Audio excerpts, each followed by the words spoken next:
Assalamualaikum warahmatullahi wabarakatuh. Bagaimana Bapak Ibu cara memahami kinerja yang diukur atau indikator komponen 3 ini? Silakan saksikan dan simak baik-baik dari awal hingga selesai sehingga Bapak Ibu tidak gagal paham. Saya mulai dari butir 10 ya Bapak Ibu. Ada 3 indikator. Yang pertama, membangun sikap menghargai keberagaman peserta didik. Yang kedua, mengenali keberagaman profil pendidik, tenaga kependidikan, dan peserta didik. Dan yang ketiga, membangun sikap menghargai kesetaraan gender pendidik, tenaga kependidikan, dan peserta didik. Dari indikator ini, apa bukti kinerjanya? Ada dokumen wajib dan ada dokumen pendukung lainnya, yaitu jadwal pelajaran, dokumen literasi budaya, daftar profil pendidik, tenaga kependidikan dan peserta didik, dokumen IHT, dokumen dialog terbuka, eskur, klub diskusi, dan juga pentas seni atau pensi. Dari bukti kinerja ini, silakan dideskripsikan melalui deskripsi kinerja seperti ini. Nah, deskripsi kinerja ini adalah menggambarkan bukti kinerja yang Bapak Ibu sampaikan. Sebagai contoh di sini, ada deskripsi melakukan pembiasaan literasi, ini ada di kalender akademik. Kemudian terkait dengan jadwal pelajaran, ini adalah deskripsi budaya, literasi budaya yang dilakukan satuan pendidikan tiap hari Rabu. Jadi penjelasan ini juga berlaku di butir berikutnya 11-14. Jadi setelah indikator, Bapak Ibu buktikan kinerja seperti apa. Kemudian Bapak Ibu membuat deskripsi berdasarkan indikator maupun dokumen yang Ibu Bapak berikan. Salah satu contoh dokumen pendukung adalah data profil. Nah, seperti ini Bapak Ibu buat, silakan dikembangkan daftar profil peserta didik, pendidik dan tenaga kependidikan. Dan ini format ini disesuaikan dengan yang Bapak Ibu sampaikan. Nama satuan pendidikan, unsur apa ini? Misalkan kalau pendidik ya khusus pendidik. Kalau unsurnya tenaga pendidikan ya khusus tenaga pendidikan. Kalau siswa berarti unsur peserta didik kelas berapa. Jadi paling tidak dibuat 3 format. Antara lain isinya ada nama, NIK, NIP kalau pegawai, NISN berarti kalau siswa atau peserta didik, tempat tanggal lahirnya, jenis kelamin, alamat, bahasa ibu. Nah ini bahasa ibu maksudnya bahasa yang memang digunakan sejak kecil ya. Ini untuk menggambarkan bahwa satuan pendidikan itu ada kebinekaan atau beragam. Kemudian butir 11, ini ada 3 indikator. Yang pertama, memiliki kebijakan. Satuan pendidikan memiliki kebijakan dan atau prosedur yang mengakomodasi lingkungan belajar yang inklusif bagi berbagai kebutuhan belajar peserta didik. Yang kedua, melaksanakan program bagi pendidik, orang tua atau wali, dan peserta didik untuk mengakomodasi kebutuhan belajar peserta didik yang beragam. Yang ketiga, melakukan kegiatan yang memfasilitasi pembelajaran untuk peserta didik dengan kebutuhan yang beragam. Dari indikator ini, apa bukti kinerjanya? Ada wajib dan ada pendukung lainnya. Nah, pendukung lainnya itu antara lain papan visi dan misi, dokumen literasi budaya, daftar kebutuhan belajar dan pemetaannya, daftar profil pendidik, dokumen IHT, dokumen dialog terbuka, eskur, profil pelajar, pensi profil belajar Pancasila, dan juga ada contoh video pembelajaran. Nah, jadi satu dokumen Bapak Ibu bisa saja untuk butir-butir yang lain ya. Tidak mesti setiap butir itu dokumen kinerjanya itu berbeda-beda. Ada mungkin 1 atau 2 yang bisa digunakan untuk membuktikan kinerja yang lain.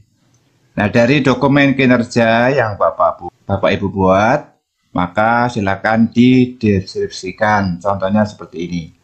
Kemudian sebagai contoh, daftar kebutuhan belajar dan pemetaannya dari dokumen pendukung lainnya itu seperti ini. Nah, daftar kebutuhan belajar peserta didik satuan pendidikan, berarti nama sekolah Bapak Ibu, tahun pelajaran berapa, kelas berapa. Misalkan nomor 1, nama peserta didik A. Misalnya ditemukan gaya belajar audio. Kebutuhannya adalah materi podcast dan kebutuhan video rekaman. Nah, silakan diteruskan. Nah, nanti ini direkap dalam satu kelas, itu yang membutuhkan audio itu berapa, visual berapa, kemudian kinestetik berapa. Silakan dikembangkan. Kemudian butir yang ke-12, ini ada 3 indikator. Yang pertama, melaksanakan kebijakan dan program untuk mencegah dan menangani perundungan dan kekerasannya. Yang kedua, memiliki pendidik dan tenaga kependidikan yang memahami tata laksana penanganan perundungan dan kekerasan lainnya. Yang ketiga adalah melibatkan orang tua ahli dalam pencegahan dan penanganan perundungan dan kekerasan lainnya.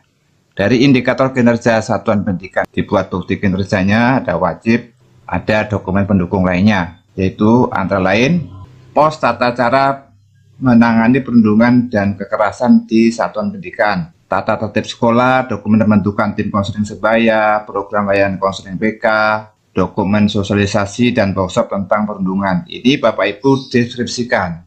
Nah, seperti itu ya. Nah, salah satu contoh dokumen pendukungnya itu ada dokumen pembentukan konseling sebaya. Nah, dokumennya itu tidak saya buatkan contohnya, tapi saya informasikan antara lain meliputi SK Kepala Satuan Pendidikan, program konseling sebaya, jadwal konseling sebaya, hasil konseling sebaya, dokumentasi konseling sebaya. Silakan Bapak Ibu kembangkan. Kemudian butir yang ke-13, ada 4 indikator. Pertama, memiliki atau menggunakan bangunan dengan kondisi baik, tidak rusak sedang dan atau rusak berat. Kedua, melaksanakan prosedur keselamatan peserta didik melalui pengawasan dan pemeliharaan terhadap sarana prasarana. Yang ketiga, melaksanakan prosedur dan perlengkapan pertolongan pertama pada kecelakaan atau P3K. Kemudian keempat, mempunyai dan melaksanakan prosedur mitigasi bencana yang relevan dengan kondisi yang ada. Ini juga sama, apa bukti kinerjanya, nah, ada wajib dan ada dokumen pendukung lainnya.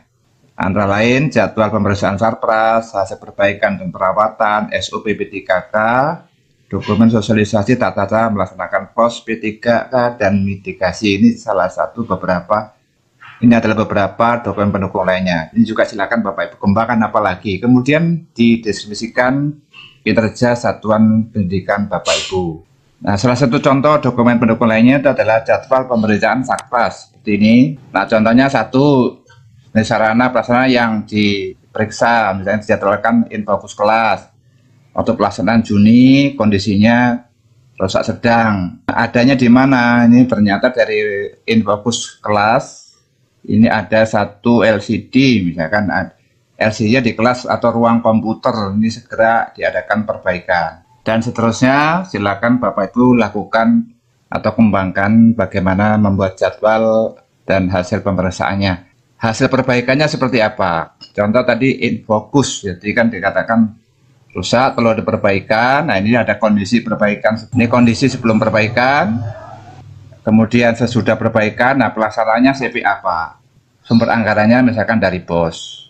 Kemudian butir yang ke-14, ini ada 6 indikator. Yang pertama, melaksanakan program untuk menjaga kebugaran peserta didik, pendidik, dan tenaga kependidikan. Kedua, menyediakan layanan unit kesehatan sekolah atau UKS atau terhubung dengan fasilitas kesehatan terdekat. Mendorong tersedianya pilihan makanan di lingkungan dan sekitar satuan pendidikan yang tidak mengandung pemanis buatan, gula dan sodium berlebihan, zat berwarna, dan pengawet makanan yang tidak aman. Keempat, melaksanakan program untuk membangun kesadaran tentang kesehatan mental pada peserta didik, pendidik, dan tenaga pendidikan. Kelima, memberikan kesempatan untuk pemenuhan kebutuhan istirahat dan bergerak aktif bagi peserta didik, pendidik, dan tenaga pendidikan. Yang keenam, melaksanakan edukasi tentang kesehatan reproduksi dan pencegahan adiksi. Adiksi dalam hal ini merujuk pada narkoba, rokok, dan lainnya.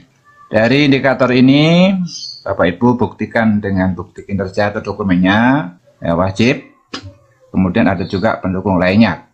Misalnya dokumentasi tentang kebugaran, dokumen layanan UKS, jadwal monitoring kantin sehat, hasil monitoring dan tindak lanjutnya, daftar makan minuman kantin, dokumentasi sosialisasi. Nah, ini didistribusikan. Nah, contohnya dokumen lainnya, salah satu contohnya adalah misalkan jadwal monitoring. Nah, ini silakan dibuat Senin A, Selasa B, dan seterusnya. Ini monitoring dilakukan setiap saat. Kemudian hasil monitoringnya misalnya meliputi mutu makanan dan minuman, ada kebersihan dan kerapihan, ada kelengkapan alat kebersihan, ada limbah yang dihasilkan. Nah, nanti hasil monitoringnya silakan Bapak Ibu lakukan ya, checklist ya, begitu. Misalkan mutu makan dan minuman, bagaimana tanpa pewarna, ya apa tidak, bersih apa tidak, dan seterusnya. Nah, Bapak Ibu, terkait dengan link video atau maksudnya link video terkait dan file, nanti insya Allah juga saya sertakan dalam deskripsi video ini. Terima kasih Bapak Ibu atas perhatiannya. Jangan lupa dukung dengan like, subscribe, dan share video ini. Terima kasih. Assalamualaikum warahmatullahi wabarakatuh.